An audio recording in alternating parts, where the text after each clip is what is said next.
What's up, guys? Dr. Adrian Mesa, the MP CEO, here live in Miami Lakes. A little bit of a different video today. Just going through a lot personally, and I just want to share a little bit of my heart with you guys. So this one's about life, love, death, families, grief, and loss. Hope you enjoy it.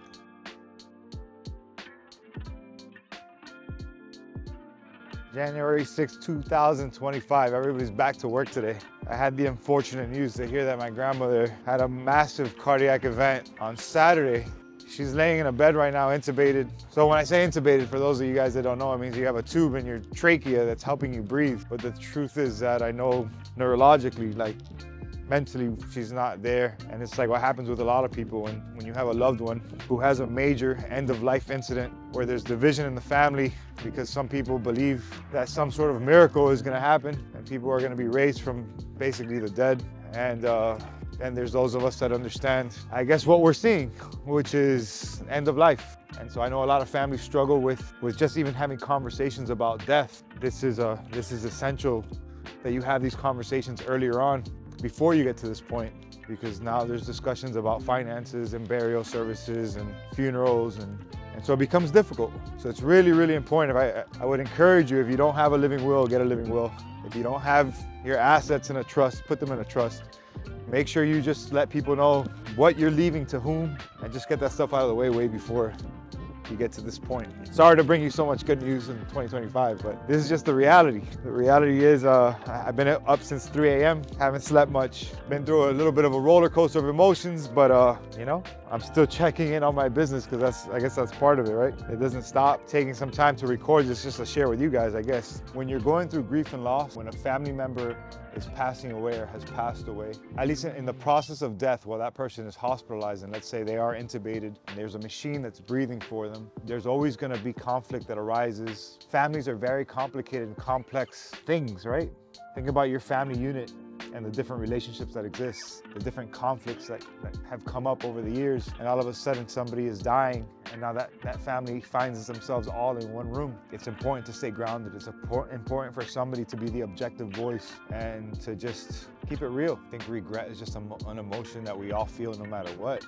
Even if you've done everything you can for a loved one, when they pass away, it's common to feel like I should have done this, I could have done this, I wish I would have seen them more. I think it's just a very common human emotion that everybody experiences. I think regret is just a human emotion that everybody's gonna experience at some point, especially when you lose a loved one. This morning, I was like, damn, I wish I would have gone more often to see my mom. I could have worked from the room more. But I think I don't want those intrusive thoughts to consume me.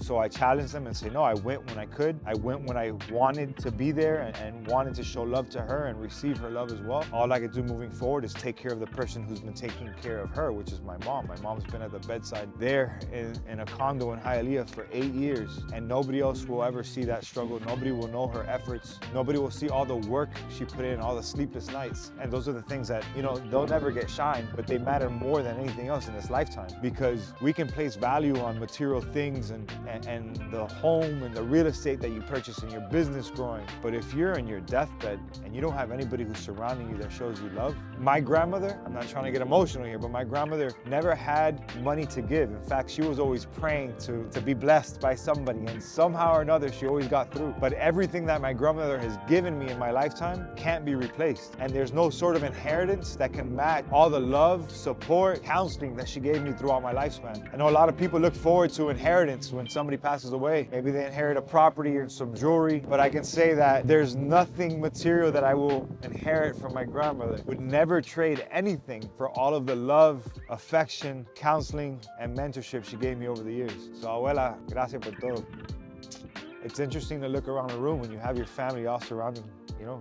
And like for me, my grandmother's deathbed, and you look around at all of your family members standing there and you start just analyzing the different dynamics that have gone on over the years. And I would always tell them, all Abuela wants from all of us is for all of us to be together. And because of family conflicts, you know, it happens in all families that there's severances, right? People break off from the pack and they hold grudges with one another, and so there's friction, and so one person doesn't invite the other one to a party or whatever it is. Those family get-togethers, people are always left out because of those conflicts. And then it takes the death of that person to get everybody together and throw all that shit out the window and just give everybody a hug and say, damn, I love you. I don't agree with everything. You know, there's things I'm still angry with you about. I love you. And I think that's beautiful, man. It's unfortunate that it takes a death for that to happen, but I think for many people, it's just part of the life cycle. And I think on her deathbed, my grandmother's getting her wish that has been going on for so many years, and her prayers fulfilled, that she just sees us together. It's just asking me behind the camera if this is, you know, my grandmother being on her deathbed is affecting my mental health, and I would say, yeah, obviously. My sleep is messed up. I found myself just looking through pictures earlier and sobbing alone in my house, not really understanding where this was coming from, not necessarily being able to control it, but I think it's healthy. I think we all need to grieve the loss of a loved one. I think there's gonna be a period of sadness, a period where you're not thinking so clearly, where you're not sleeping well. These are common symptoms that a lot of people have, and the question is, how do we cope with what we're experiencing? Do we just drink it away? Do we smoke it away? How do we escape from the pain? I think it's important to really process and embrace the pain and know that this is a season of our lives. There's gonna be a lot of good times. This is not the end for me, and this is not the end of my memories of my grandmother either. So I can still reminisce and know how much love I received in the past 41 years of my life, and that can't be replaced. So this is a season that it's okay to grieve and it's okay to mourn. Yeah, it's okay to mourn. I mean, what else do we have? You think that this is just you're gonna be able to suppress this and move on? I normally don't drink wine. I had 2 glasses of wine last night.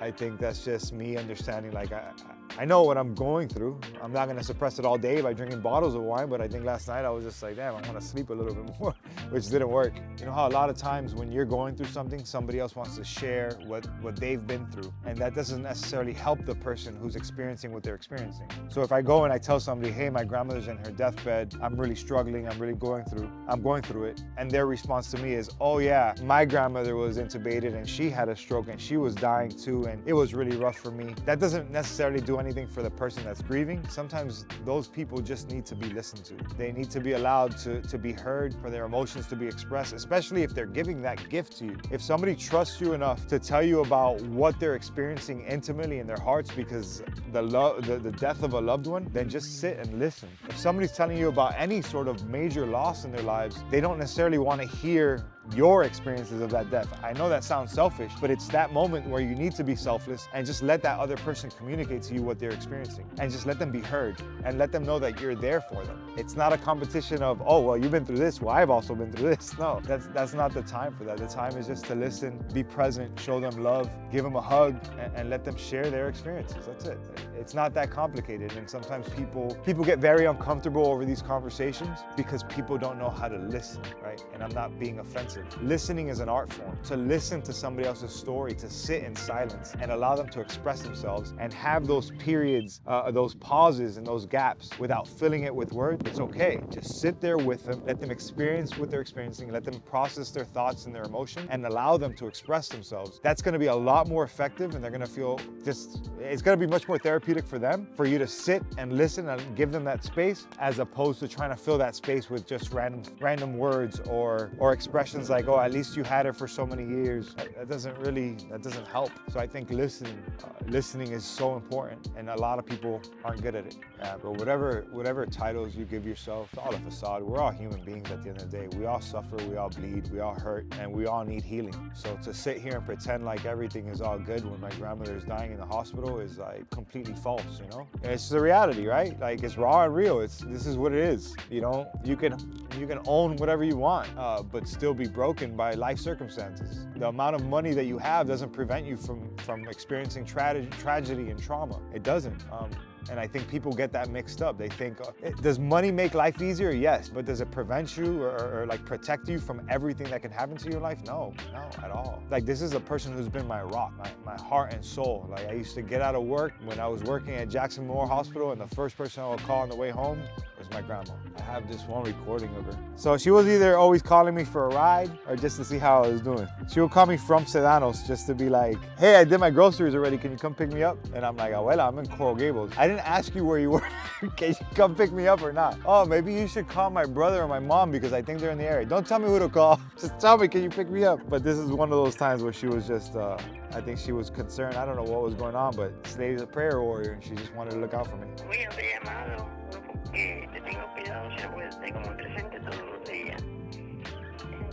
te pido ayuda a diario, que te des una ayudaría para resolver tu situación, ¿ok? Te tengo presente todos los días, ¿ok? Te quiero muchísimo, mi amor. Cuídate. Bye. Y cuida a Eva. Bye-bye. Yeah, so she was just telling me that she hasn't forgotten about me, that she has me in her thoughts, and that she just wants my situation to get better, and that she loves me, and that she loves my daughter. And she had a stroke about 8 years ago. She's been bedbound since. I used to have conversations with my grandmother, and I would ask her, hey, abuela, if you have a mass, because I worked in the hospital, so I wanted to be real with her, and I wanted to understand like her mentality and what she desired from her family should she have a major incident like a stroke or a heart attack. And I had no idea that what I asked her was gonna come to pass much sooner. So I asked her, hey, what do you do? What should we do if you have a stroke or a heart attack? Or I don't know if you remember who Terry Shiva was, but she was a woman who had a major life incident also and ended up just quadriplegic, out of it, breathing by a tracheostomy, fed by a G-tube, and just basically what people would call a vegetable. And I asked my grandma, what do you want? And she would tell me, do everything you can. And I would argue with her, abuela, but you're gonna be, you might be brain dead. Like, what do you mean, do everything we want? God created technology to keep us alive for as long as possible, so keep me alive for as long as possible. I'm like, abuela, but aren't you super Christian? Don't you want to go be with God? She's like, yeah, but I also enjoy life, so just do whatever you can. So when she had her first stroke, she was down for several hours before she was found, so I thought she was going to be a vegetable, and I told my mom, hey, we should just make her a DNR, a do not resuscitate, meaning they won't do chest compressions and they won't give her life-saving drugs, right? I realized that I was telling my mom, hey, we should probably withdraw care, but then I remembered my grandmother said, do everything.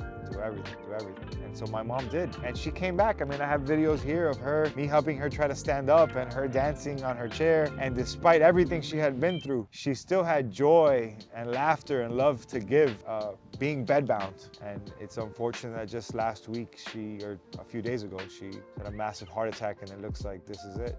So this is life, guys. This is life in 2025. Not the way I expected to start the year.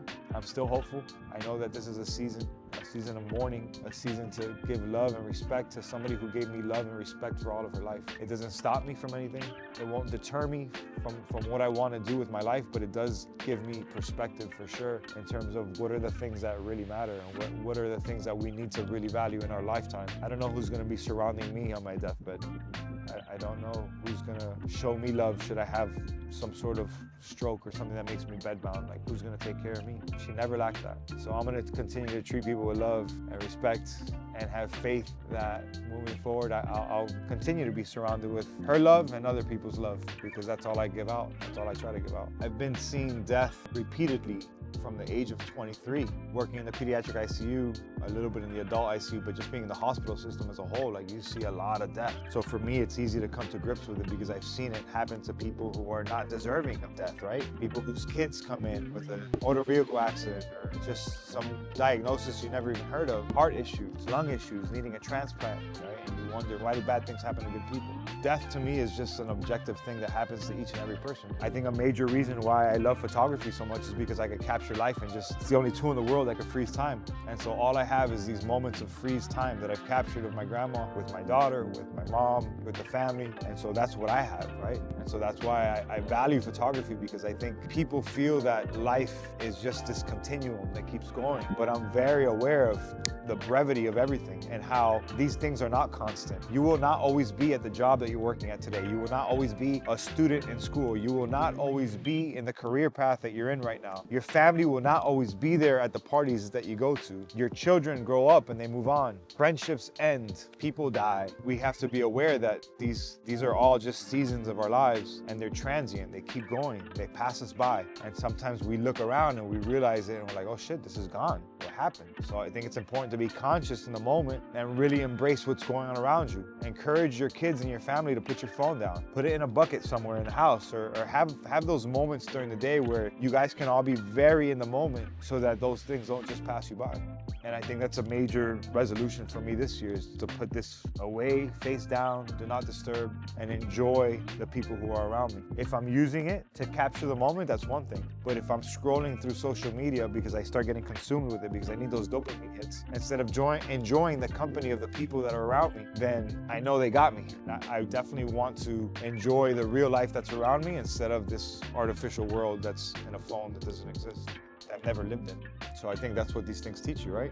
They teach you, hey, it's time to slow down. It's time to embrace life a little bit more. It's not rocket science, right? It seems so simple. It seems elementary. It seems like, damn, that's the life I want to live. But so many people are stuck. They're stuck behind their screen. And yeah, obviously we're producing content for people watching behind the screen, but my message to you is put your phone down. I'm glad that if you're getting a positive message out of what I'm saying right now, but put your phone down and actually live your life. Actually pursue your goal. Write down what you want out of life. Look at the relationships in your life that need to be repaired. Make that phone call and say, I'm sorry. Whether they accept it or not doesn't matter. Put your ego aside. And I think a lot of us do that, right? We hold resentment towards a certain person instead of sitting down and having that hard conversation saying, hey, you pissed me off, man. You made me upset. You made me angry when you did this and this. Oh shit, I didn't mean to make you feel that way. But if you never address the problem, whether it's a sibling, a relationship, a parent, a friend, you have to have that hard conversation so that you can get past these things. So many people get consumed with just the resentment and the anger, but they're not brave enough to say, hey, I need to sit down with you and have a coffee, have a drink, have a beer, a glass of wine, whatever, and just say, you upset me. Keep it civil. Try to put your emotions aside and allow the other person to express themselves towards you. So maybe now you gain new perspective on why they behave the way they behave. You might still be in complete disagreement with it, but at least you've given each other the opportunity to understand what's one another's perspective in the situation. Find common ground. If you find common ground, all of a sudden, things can get better. You can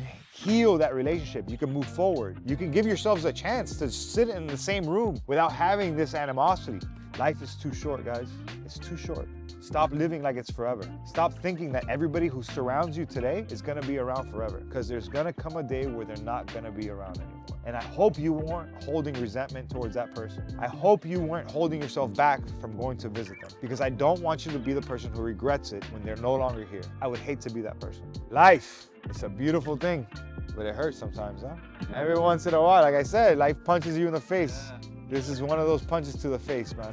You get punched in the face, how do you respond? I'm gonna respond. I'm gonna have my whole family over soon. That's what I'm gonna do. All these people that wanted to be apart or wanted to hold grudges, and my grandma just wanted us to be together, I'm gonna invite everybody to my house, have a little barbecue. Doesn't matter if this person doesn't want this person there because this is what happened. Figure it out when they get here. Either stay away from them or take a second to just say, I love you, man. Call it quits. Stop holding that grudge. And I get it. I understand that sometimes people do things to you that are unforgivable. But then just let it go. Don't forgive them, fine, hold on to that. But just let it go and allow yourself to be present around them. Yeah, you don't have to trust them in that same scenario. You learned your lesson. Or not show up to the party because that person's gonna be there. Because now you're robbing yourself of sharing moments with other people that you love. Stupid, man. And when you really think about it, like it's so simple, and it's like two little kids in kindergarten that are bickering. And you just need to be like, all right, just apologize to each other, get it over with, talk it out, guys, and go bring out the domino table and get back to it. And see a therapist, bro. See a therapist if you're really struggling. If you're struggling to find forgiveness with this other person, go see somebody, talk to somebody about it. Like I say, not just a family member, because a family member is they're just gonna put more wood on the fire, right? They don't know how to allow you to just express yourself. They're gonna be like, yeah, that person's a motherfucker. So forget that. Find healing. Express your anger and then figure out ways to deal with it so it's not consuming you. We definitely don't talk about money, financial responsibility. We definitely don't talk about taxes. And then nobody talks about death. We're all afraid to talk about death because it's just this boogeyman. Guys, everybody's gonna die. Every single one of you that is watching this right now is gonna die. Every one of your family members is gonna die. Your children are going to die one day. It's unfortunate, but this is how it is. Now, the hope is that we die before our children, so we don't have to deal with that. But some people experience the unfortunate event in their life where their children die before them too. But the point is that everybody dies. So we need to just have real conversations about it. What do we do when we die? What do we want for our loved ones when we die? What do we want to leave behind for each one individually? What is a trust? What is a living will? How do you make a will actually work? What makes it legal? It's not just a piece of paper that you wrote down. There's ways to make it so that your loved ones don't get taxed as they collect the things that you leave behind as well. I've never been taught any of this before. It's crazy, yeah. There's a business side to death.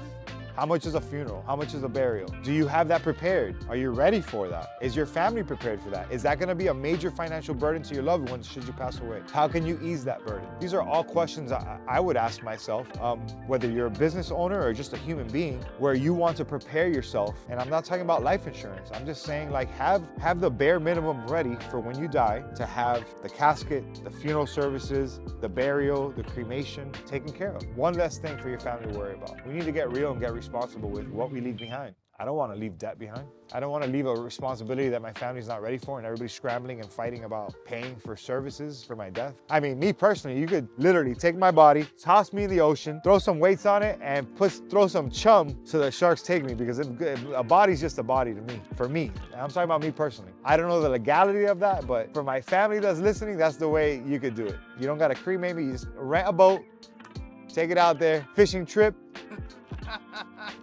and then missing person alert, done.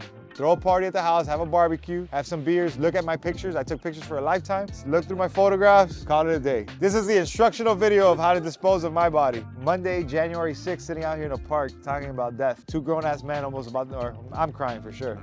Just living, and that's what we gotta learn to do too. We gotta learn to just be, that's why I tell people, if you get outside, turn off the TV, go for a walk, take your kids to the gym, or do whatever you gotta do for free. Go to the beach and just enjoy it. Put your phone down. That's my message for this year, is put your fucking phone down. Put your phone down, live your life. I saw this article saying that phone usage has increased by I don't know how much over the past couple of years. I think it was like 60%. So, and the average amount of time that the American is on their screen is about 5 hours a day. I don't think that's living, bro.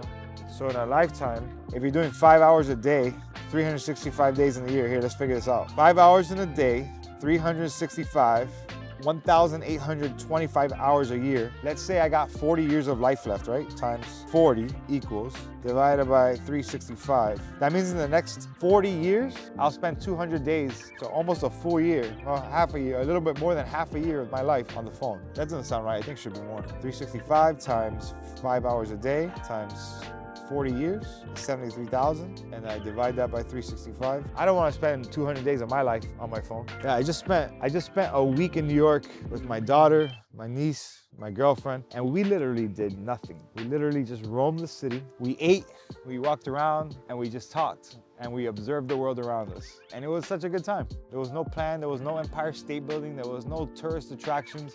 It was literally get on the subway, go to this restaurant, walk down this street. Hey, let's go down this way. Hey, what's that over there? Hey, let's go to this store. There was nothing planned, and it was beautiful. There was so many conversations that happened during that time. So many moments where I had to look at my daughter and say, hey, put down your phone. So it's up to you as a parent, right?